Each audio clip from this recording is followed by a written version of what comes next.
A Copel divulgou o resultado do segundo trimestre de 2022, então deixe o seu like, é bastante importante, tá? Eu vou tentar ser bem resumido, porque já são meia-noite, a empresa não soltou a apresentação de resultados, então vai ser um pouquinho complexo aqui explicar sem esses gráficos, as telinhas para facilitar, né?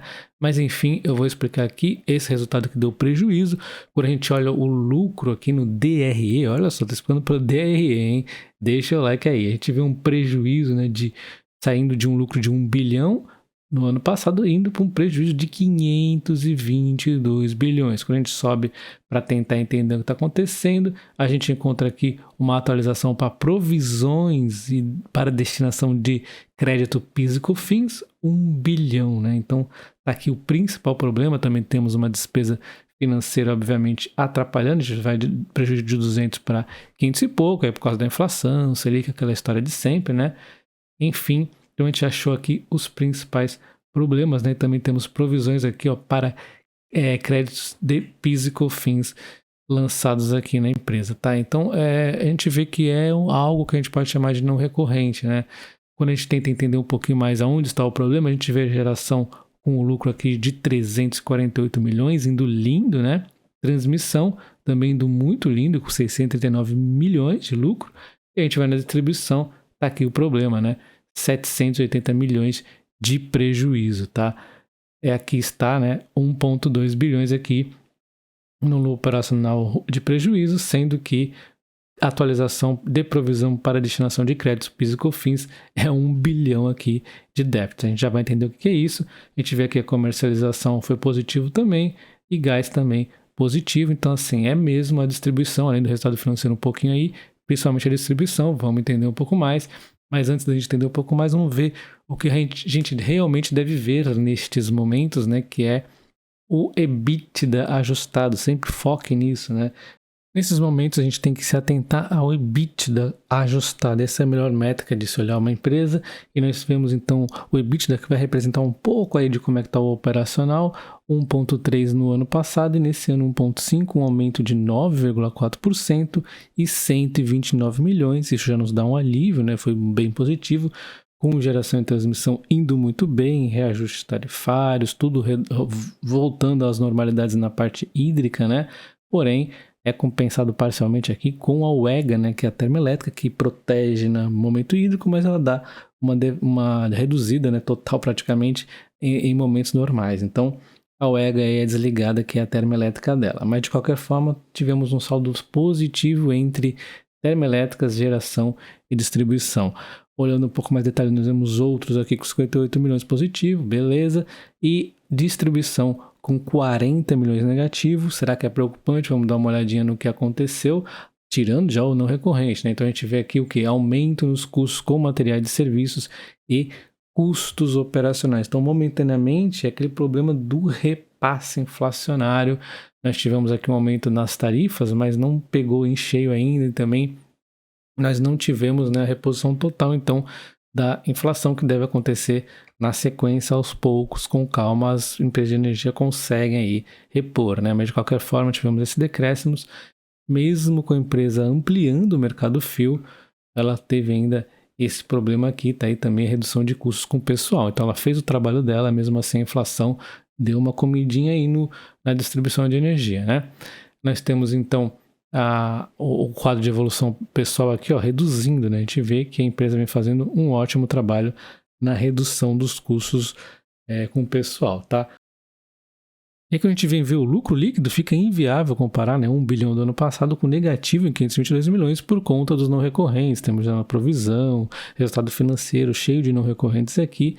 É um pouco complexo analisar. Receita caindo, lembrando também que nós tivemos a Telecom descontinuada. Então, por isso que eu sempre digo que venda de participação tem que virar novos investimentos, senão a gente vai ficar vendo situações desse tipo aqui, né, perdendo receita, né? De qualquer forma, a maior parte que pesou aqui realmente foi os não recorrentes, tá? Mas lembre-se, no meu entendimento, sempre venda de participação, que foi ótima a venda da Telecom, tem que virar novos investimentos aí. Ela até que vem fazendo isso, mas é com calma aí, né? Então, a gente vê o principal impacto aqui foi, né, essa lei aqui, 14.385/2022, então vocês já devem ter lido sobre ela, né? Ela é uma lei aí de que ela contesta o ICMS cobrado dos clientes, né? Então habilitou as distribuidoras a receber uma restituição bilionária da União. Só que esses valores não pertencem às empresas e sim aos consumidores. Então as empresas estão repassando, elas têm desde 2020 aí reduzido 5%, e de um total de 60 bilhões, de todas elas, 47,6 ainda faltam pagar, né? Enfim, a gente vê então a decisão da Copel. Entre decisão da Copel nós temos então ativos para receber da União e temos passivos, né? Então ela faz esse reconhecimento, então assim é meio contábil, né? Então resumindo esse resultado financeiro complexo que foi, né? Nós temos aqui a redução aqui em 1,2 bilhão, né? Mas sem efeito caixa por conta dessa lei, beleza? Na sequência nós temos também outro ponto que é 470 milhões,9 aqui de decréscimo no resultado financeiro por conta da inflação, Selic e também, principalmente, a receita da atualização financeira do contrato CRC. Então, nós temos aqui algumas dificuldades extras também, né? Lembra que a gente recebeu aquela indenização do governo e pagou em dividendos? Então, ela para de gerar resultado positivo, fica aí negativo, né? Enfim, a gente tem então esse 470,9 milhões aqui desse impacto todo do resultado financeiro e temos um CRC, endividamento, Selic, inflação e tudo mais, né? E nós temos o não recorrente, que é vindo aí dessa lei, 1,2 bilhões sem efeito caixa imediato. E quando a gente dá uma olhada na dívida da empresa, quando a gente vê a dívida ajustada pelo EBITDA, está tranquilo em 1,3, a empresa até tende a se endividando um pouquinho mais para fazer novos investimentos, segundo ela mesma, mas uma dívida sob controle, tá? E sempre pagando bons dividendos, tá? Então, lembrando que eu devo revisitar esse resultado quando tiver a apresentação, quando tiver aí a própria explicação da empresa, também eu vou resumir para vocês, e quando tiver também num horário melhor, né? Porque começando a fazer o vídeo aí às 11h30, já são 00:30, é um pouco complexo nesses horários, né? E quando a gente compara as ações da Copel, a CPLE6 ela paga 10% a mais de dividendo que a CPLE3, porém, como ela está mais esticada, 0,90 PVP, se é que isso dá para falar de esticado, né? A CPLE3 está 0,82, acaba compensando e os yields das três estão iguais. Lembrando que a CPLE11 são as units, e nas units possuem uma ação de ON e 4 da PN, aqui a CPLE6, tá? Então essa composição das units, elas estão aqui com um dividendo igual, então vai dar a preferência de cada um. Eu, como no caso da Copel específico, eu não trabalho com opções ainda, então eu estou na ON, eu costumo dar preferências ONs aí por longo prazo quando eu não opero com opções, tá?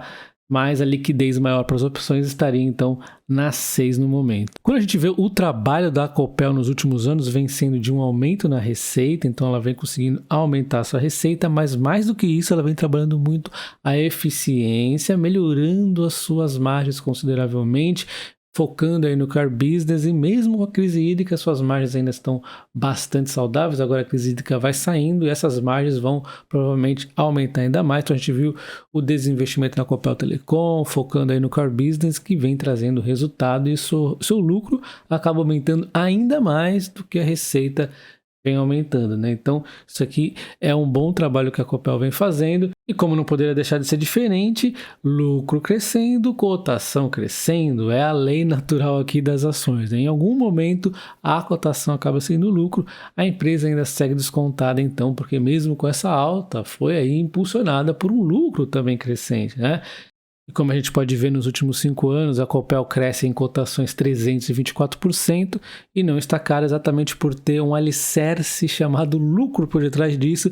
Por sua vez, o lucro tem um alicerce por detrás, vários, né? Que é aí a receita crescendo, o EBITDA crescendo, as margens crescendo. Então, essa alta é pautada por resultados. Uma olhada recente aqui nas cotações da CPLE6, depois dessa alta, ela vem aqui, né? Fazendo um certo zigue-zague, né, entre sobes e desces, tenta fazer algum padrão, mas não está muito, né, tá aí tentando de repente fazer uma mínima aqui no 6,85 recente, não tem um padrão muito claro, né, ela até chegou a passar uma vez esse topo aqui, aproximadamente 7,35 que ela está hoje, né, CPLE6, ela passou uma vez, né, mas já logo voltou pro retângulozinho dela. Então vamos, em termos de cotação, vamos ver aonde que ela se estabiliza. O fato é que ela está a um preço interessante, ela é uma empresa estatal, política pode trazer algum ruído aí, e os resultados não deixam aí duvidar da empresa.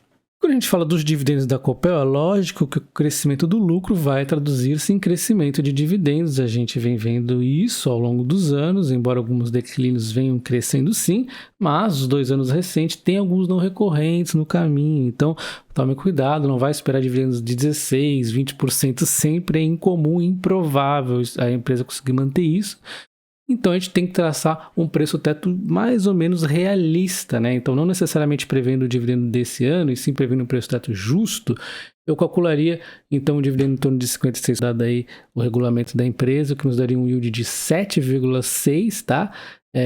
Um preço teto de 9,25, que nos daria uma margem de 26,4. Então esse cenário aqui seria o mais realista para um preço teto. Lembrando que eu gosto de utilizar o fluxo de caixa descontado, eu acho melhor para empresas, principalmente de energia, para calcular um preço justo, tá? Eu vou trazer um vídeo atualizado em breve para a gente ver se realmente está barata a Copel.